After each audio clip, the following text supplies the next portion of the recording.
Assalamualaikum warahmatullahi wabarakatuh. Teman-teman semua, bagaimana kabarnya? Teman-teman yang di Indonesia, bagaimana kabarnya? Teman-teman yang di luar Indonesia, bagaimana kabarnya? Ya, bagi para TKI semua yang biasa menyapa saya, bagaimana kabarnya? Semoga semua selalu dalam kesehatan dan perlindungan serta kasih sayang Allah Subhanahu wa Ta'ala. Ya, oke. Teman-teman semua, setelah kemarin sudah menyaksikan video kakak Latifah dan adik Salama serta kakak Firsi, mari kita kembali lagi yuk ke kisah-kisah dari dalam buku Menjadi Pribadi yang Selalu Beruntung. Yo, mau ya? Ya oke, mau saja deh, ayo yuk.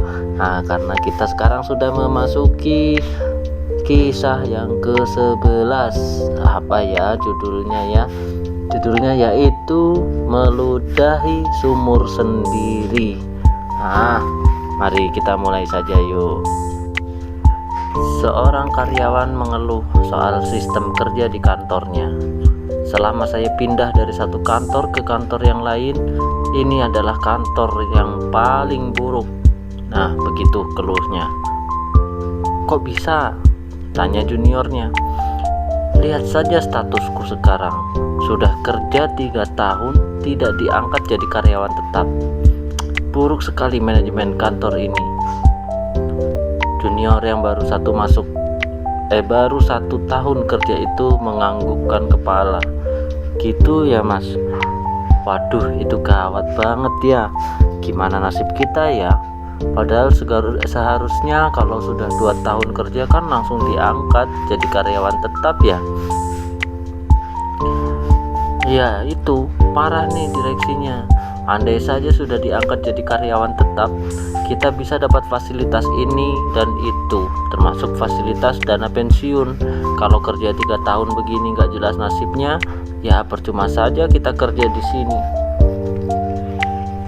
Nah, ternyata ia tidak hanya mengeluh kepada teman-temannya di lingkungan kantor saja. Ia ribut di jejaring sosial. Ia update status di Facebook dan Twitter. Seperti demo jadinya. Nah, dia lupa kalau si bos juga aktif di dunia maya.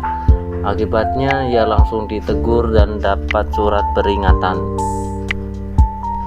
Nah, itulah salah satu contoh meludahi sumur sendiri. Air sumur yang masih menjadi sumber rezekinya tetapi begitu tega diludahi. Artinya masih mendapatkan gaji bulanan dari kantor tempatnya bekerja, kok tega menjelek-jelekkan kepada orang lain.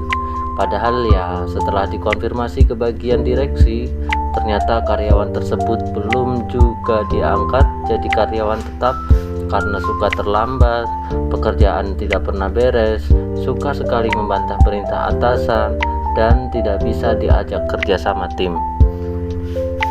Apapun yang terjadi, sebaiknya kita mengingat nasihat para leluhur, mulat sarira hang rasawani, yakni melihat diri sendiri dan berani mengoreksinya.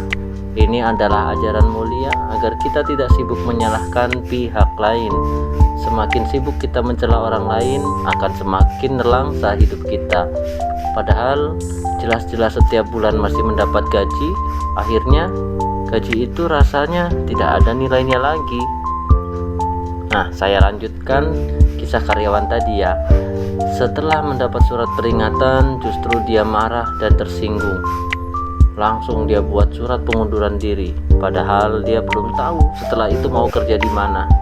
Sempat buka bisnis sampingan, tapi bisnis itu belum menghasilkan uang sebanyak gaji bulanannya. Karena begitu marah, ia tak banyak berpikir panjang. Surat pengunduran dirinya akhirnya diterima dengan baik oleh si bos. Oke, tidak apa-apa, kata si bos. Semoga di luar nanti kamu bisa jauh lebih maju dan berkembang dari sekarang. Begitu pamit dan berjabat tangan dengan si bos, dia keluar dari kantor melalui pintu depan. Dilihatnya banyak orang yang sedang duduk di ruang tunggu. Ada sekitar 15 orang. Dia pun penasaran dan bertanya pada salah satu orang itu, "Ada apa ya mas, kok pada kumpul?" "Ini kami nunggu untuk wawancara kerja," kami mendapat kabar kalau perusahaan ini akan membuka cabang di beberapa kota. Pasti ini perusahaan yang bagus ya, Mas? Tidak ada jawaban. Dia hanya tersenyum saja, lantas pergi meninggalkan kantor itu. Begitu sampai di rumah, istrinya meradang. "Kau gila ya?" bentak istrinya begitu kerasnya. "Utang kita masih menumpuk, tapi kau malah keluar kerja." Tak berhenti di situ, si istri terus saja berkoar-koar. "Kalau kamu keluar kerja, itu artinya sia-sia perjuangan kamu selama 3 tahun ini. Berangkat pagi, pulang sore selama 3 tahun ini, terus apa hasilnya?" Akhirnya penyesalan. Apa artinya perjuangan selama ini?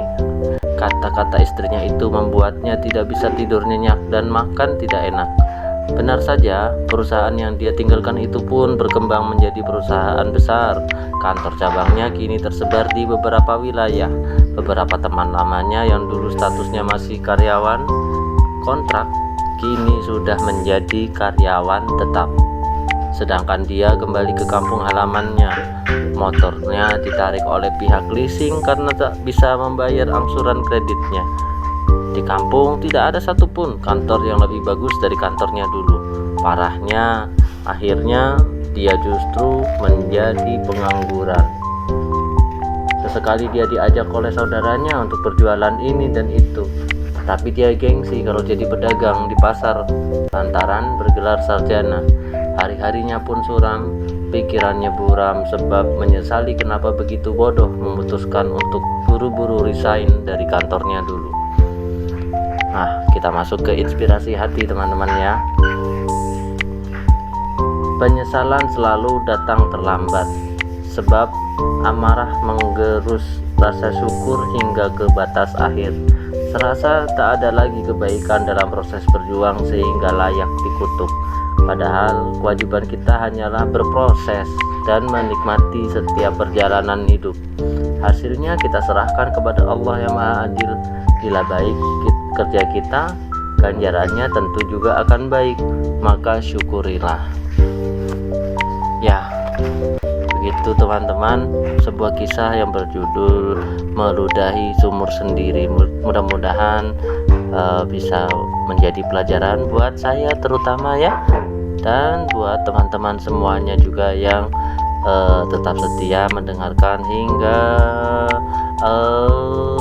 menit terakhir ya. Oke, tentu sebelumnya saya mengucapkan terima kasih atas segala perhatian ya. Semoga channel ini nantinya juga akan berkembang dengan kisah-kisah yang lebih menginspirasi teman-teman semuanya ya. Terima kasih atas segala perhatiannya. Sampai ketemu di kisah selanjutnya. Assalamualaikum warahmatullahi wabarakatuh.